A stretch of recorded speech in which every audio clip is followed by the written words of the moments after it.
What's going on, everybody? Welcome to another episode of What Are You Scared of Something? Sam, Brendan. B-Dog. We got a cool video for you. Today we're going to talk about urban legends in each state. Now, Brendan, tell me, how many states are there? There are 22. Oh, man, he's so dumb. Yeah, 50. Just kidding. 50 states in that America. Was close. So we're going to talk about the urban legends, the spooky ones, from not every state today, but we're going to do 10 states. And since we live in New York, we're going to keep it in the Northeast. So we're going to go over the states' urban legends in New England, New Jersey, New York. You get the gist, You know? get the gist, all right? That's what we're doing. So stay tuned. Grab your popcorn, maybe? Yeah, Grab sure, a why not? blanket. I don't know, whatever makes you comfortable when you watch these scary videos. And make sure you check your doors because we could be talking about your state and the urban legends that lie within. Whoa. First, we're going to start up north in Maine. Seguin Island Lighthouse. That is our first urban legend. Like many urban legends, this one has to do with isolation.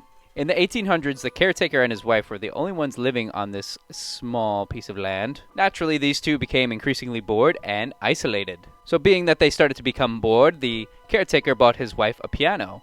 But, unfortunately, she only knew one song. The repetition of that one song that she knew drove them both insane. So like any normal man would do, he chopped the piano in half and his wife to bits. Or so the story goes. Coming at number 2, the urban legend in the state of New Hampshire. This one is called the Legend of Chicora. Sounds like a Pokemon or something. Mount Chicora was named after a Native American that lived during the 1700s. Legend has it he left his son with the Campbell family while he went out on tribal business. While under the family's care, the son died accidentally. Or did he? To exact revenge, the chief killed the man's wife and the children. Then the surviving Campbell man chased Chicora to the top of the mountain and shot him dead. But of course not before the chief placed a terrible curse upon the land. It is said that the land will inflict suffering and death to anybody who tries to drink from the river. Number 3, we got Vermont. The Brattleboro Retreat Tower. This tower was soon closed after a bunch of different patients committed suicide. Or supposedly. They did this by flinging themselves off the top of the tower. Legend has it, if you visit this tower today, you will see ghosts plunging from the top to their demise at the bottom. Coming in at number 4, we have the state of Massachusetts. The urban legend, the ghost of Sheriff George Corwin. When you think of urban legends, the town of Salem, that rings a bell.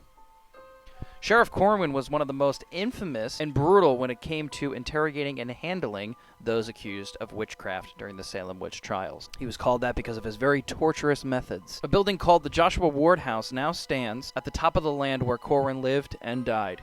And many people say that they have seen him in the windows or even felt their hands pressing around their necks. Number 5, we got Rhode Island. We got none other than Fingernail Freddy. If this sounds familiar, well, it might, because this is actually the inspiration of Nightmare on Elm Street. Legend has it that Fingernail Freddy comes out of the woods and attacks campers with his insanely long talons. Coming in at number 6, we have the state of Connecticut. We got the urban legend of Dudleytown. The misfortunes that have occurred in Dudleytown start back in the 1700s. These misfortunes are so terrible and numerous, it is nicknamed the Village of the Damned. The now completely deserted town has been said to be home to many suicides, disappearances, and even demonic activity. It has given rise to several urban legends. It is believed that the founders of the village, and by extension the village itself, is forever cursed. Number 7, our home state, New York. The Legend of Cropsey. The legend of Cropsey stems from Staten Island. The legend goes that Cropsey has a hook for a hand and was a patient at Willowbrook State School. Legend has it that he would come out late at night and chase local kids with his hook hand. As it turns out, there were a lot of murders going on in the 1970s and 80s in Staten Island. But I guess we just toss it up to Cropsey. Number 8, we have New Jersey. Their urban legend, the ghost boy of Clinton Road. The legend has it the ghost of this young boy lives beneath one of the bridges in the road in Passaic County in northern Jersey. According to the legend, he's actually quite helpful, not to mention honest. If you drop a coin in the water, he will return it to you within 24 hours. It has become a rite of passage for local teens to test it out. So you might see him, you might not. I don't know, pretty creepy. Number 9, we got Pennsylvania, Eastern State Penitentiary.